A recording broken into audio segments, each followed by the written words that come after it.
Hello दोस्तों, स्वागत है आप सभी का आपसे एक मैथ सॉल्यूशन के इस नए वीडियो में।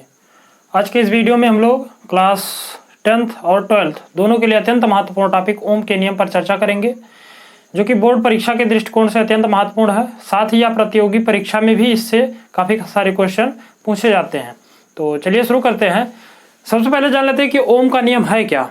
तो ओम का नियम जो है ये विभवांतर और धारा के बीच संबंध स्थापित करने के लिए जॉर्ज साइमन ओम, जो कि जर्मनी के वैज्ञानिक थे, इन्होंने एक नियम दिया था जिसको हम लोग ओम का नियम कहते हैं।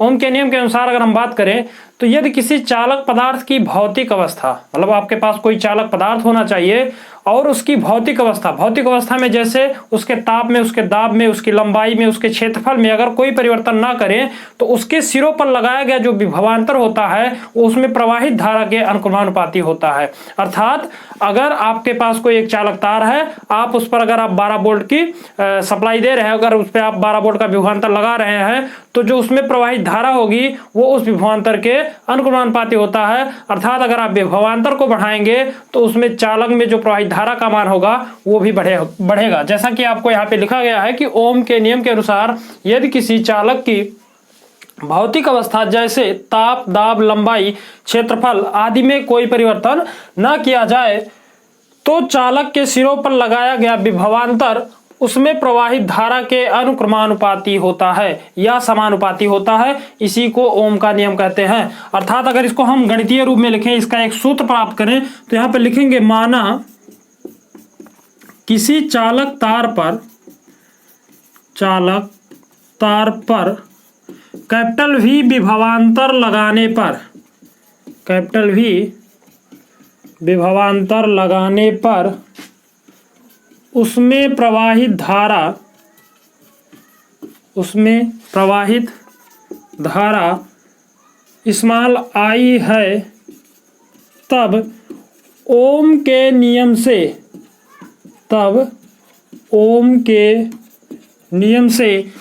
नियम के अकॉर्डिंग V अनुक्रमानुपाती होता है स्मॉल आई के। तो ओम के नियम के हिसाब से आप लिखेंगे कि V अनुक्रमानुपाती है स्मॉल आई। यहाँ पर ये जब अनुक्रमानुपाती का चिन्ह हटाते हैं तो एक कांस्टेंट आता है और यहाँ पर जो कांस्टेंट आएगा वो होगा हमारा कैपिटल R।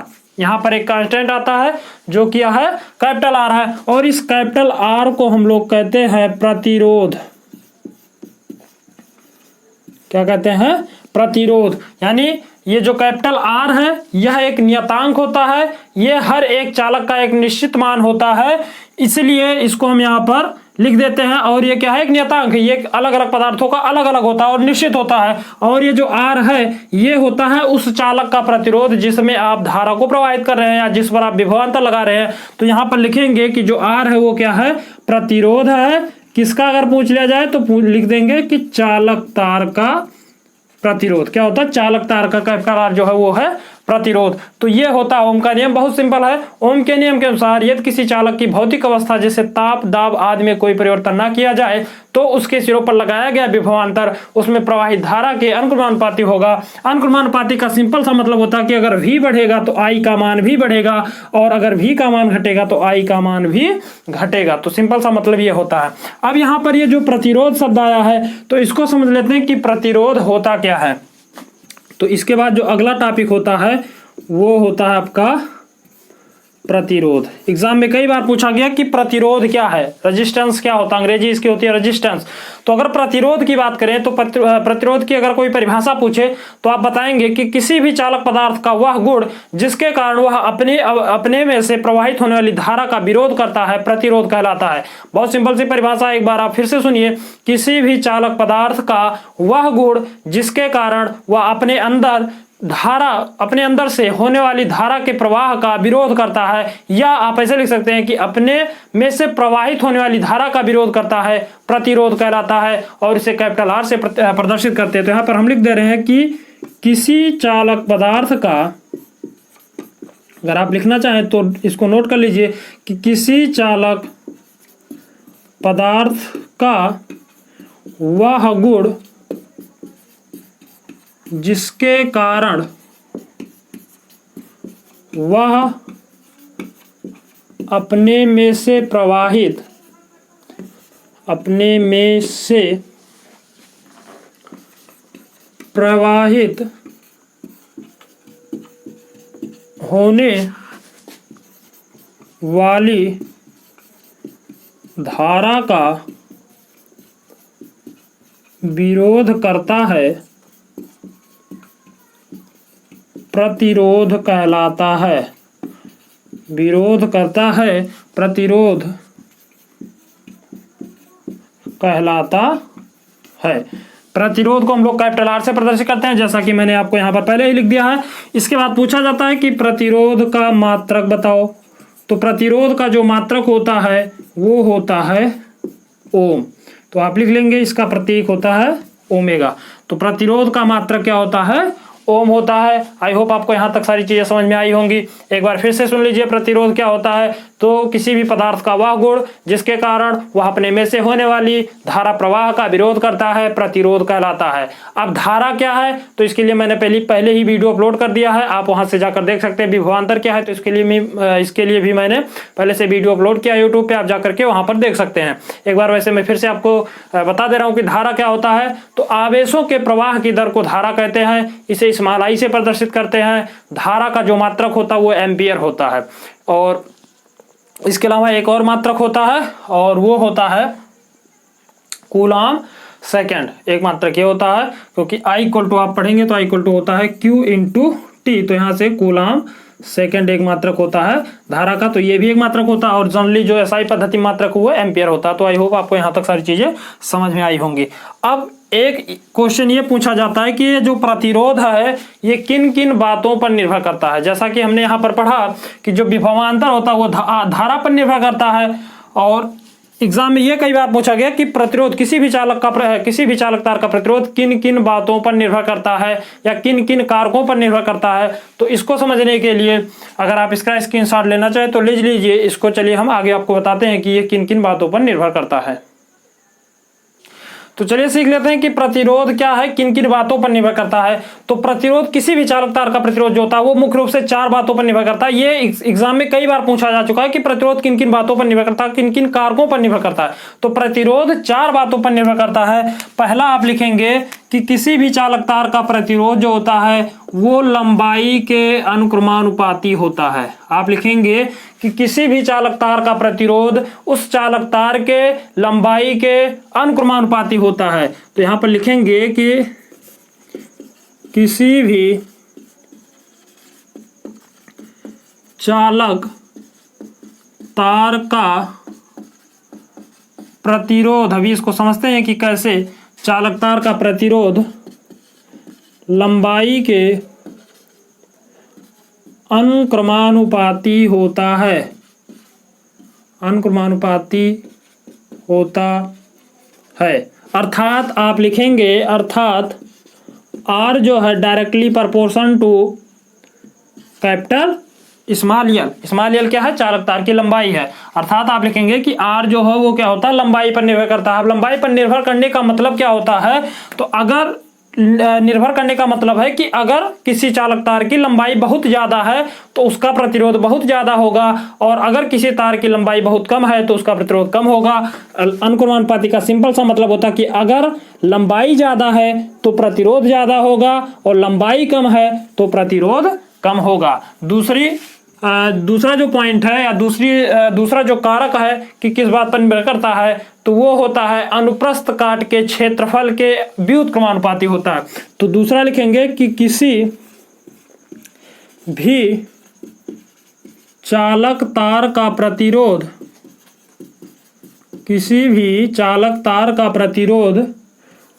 उस तार के अनुप्रस्थ काट के क्षेत्रफल के व्युत्क्रमानुपाती होता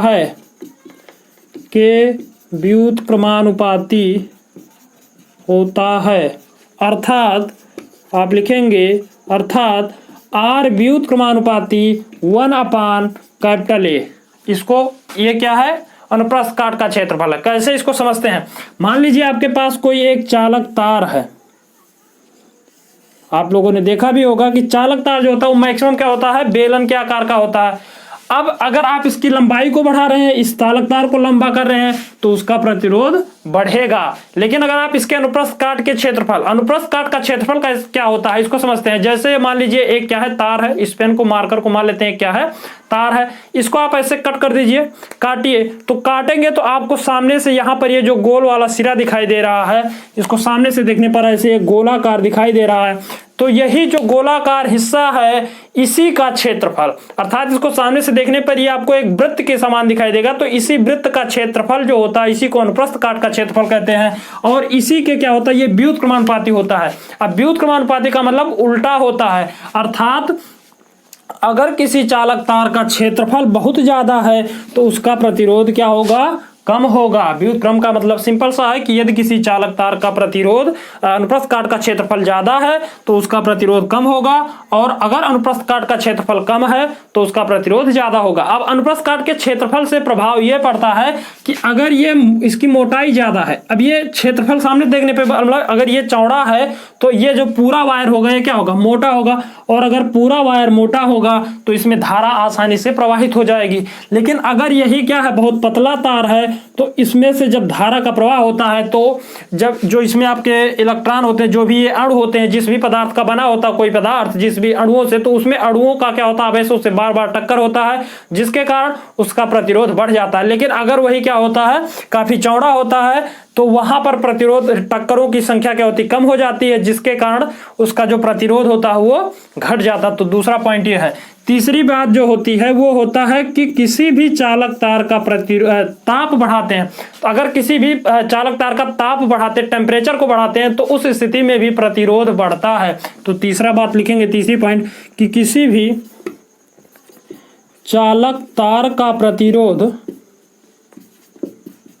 चालक तार का प्रतिरोध ताप के अनुक्रमानुपाती होता है, तार के अनुक्रमानुपाती होता है।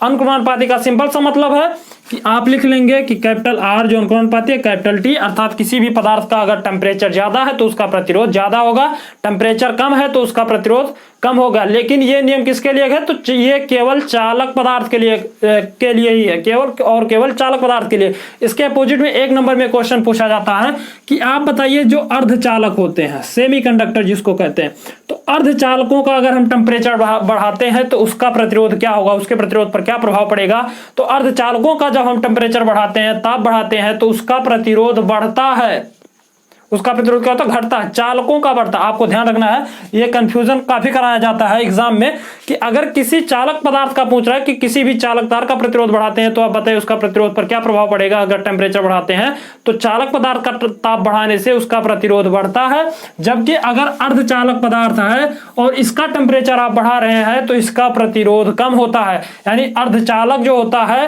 वो ताप के व्युत्क्रमानुपाती होता है, अर्धचालकों का जो प्रतिरोध होता है वो ताप के व्युत्क्रमानुपाती होता है, अर्थात अर्धचालकों का ताप बढ़ाने से प्रतिरोध घटता है, जबकि चालकों का प्रतिरोध ताप बढ़ाने से प्रतिरोध बढ़ता है। तो तीसरा बात आपको ये लिखना है। और चौथी पॉइंट जो है, चौथा जो कारक होता है जिस पर प्रतिरोध निर्भर करता है वो होता है पदार्थ की प्रकृति। पदार्थ की प्रकृति पर, पदार्थ की प्रकृति पर मतलब कि ये जो चालक तार है या जो भी चालक पदार्थ है वो किस चीज का बना हुआ है, उसका एक स्पेशल क्या होता है, प्रतिरोध होता है। जैसे अगर आप चांदी का तार लेंगे तो उसका प्रतिरोध सबसे कम होता है, कॉपर का लेंगे तो चांदी की अपेक्षा उसका प्रतिरोध ज्यादा होता है, लेकिन एल्युमिनियम की अपेक्षा वो उसका प्रतिरोध कम होता है। एल्युमिनियम का लेंगे तो वो कॉपर से थोड़ा उसका प्रतिरोध ज्यादा होता है, लेकिन लोहे और अन्य धातु की अपेक्षा उसका प्रतिरोध कम होता है। तो ये जो चालक का प्रतिरोध होता है वो इस बात पर भी निर्भर करता है कि चालक पदार्थ किस वस्तु का बना है या किस पदार्थ का बना है। तो ये चौथा पॉइंट है। और यही चारों पॉइंट जो होते हैं ये इन्हीं चारों पॉइंट पर जो प्रतिरोध होता है वो निर्भर करता है। तो अगर एग्जाम में पूछा जाए कि चालक का प्रतिरोध किन किन कारकों पर निर्भर करता है या किन किन बातों पर निर्भर करता है, तो आपको केवल और केवल यही चार बातें लिख देनी है। अब यहाँ पर एक चीज आप और पढ़े होंगे जिसको कहते हैं हम लोग विशिष्ट प्रतिरोध। तो आइए समझ लेते हैं विशिष्ट प्रतिरोध क्या होता है। तो उसको यहीं से हम प्राप्त कर सकते हैं।